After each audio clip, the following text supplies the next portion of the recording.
Hi, this is Rock here at Freedom Field, Deming, New Mexico. And as some of you may know, Ruth and I live in a school bus out here in Deming, and our school bus is our car. We use it to go get groceries, and we travel in it.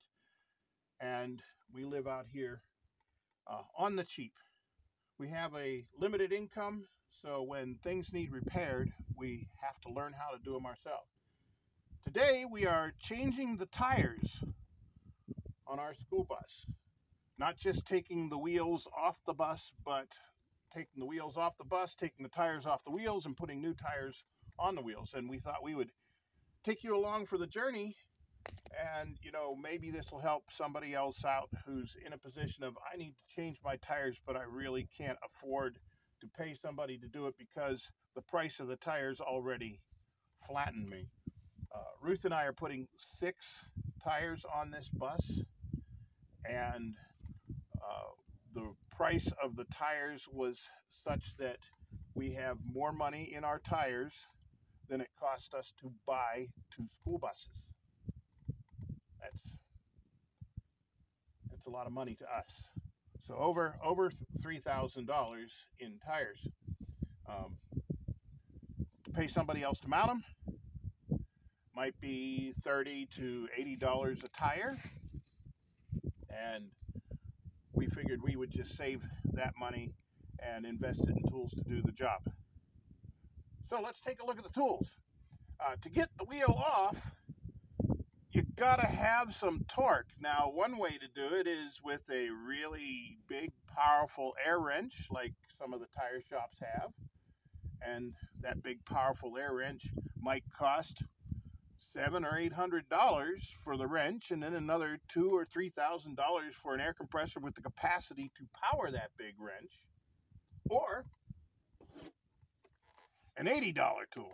This is called a torque multiplier, and basically what it is a transmission. Inside here is a transmission that changes the number of revolutions that you turn on one end to turn the other end. So this end where the socket goes, here's the socket that will turn our lugs.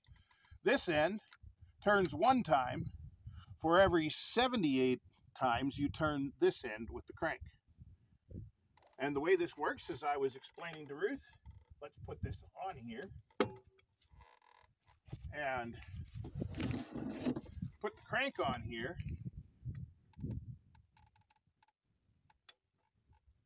And since these ones are left-handed. See, they got a little L down here on the lugs, which means instead of righty-tighty, lefty-loosey, it's lefty-tighty, righty-loosey. So that means I'm going to be turning the crank to the right to loosen the lugs. Now, boy, this seems like it's going really easy. That's because as I turn the crank, you'll notice that the whole tool is rotating, which means the socket's not rotating. When this leg runs into something that won't let it move, like another lug, we're getting there. Whew. That almost became a YouTube video of its own. In the fail army.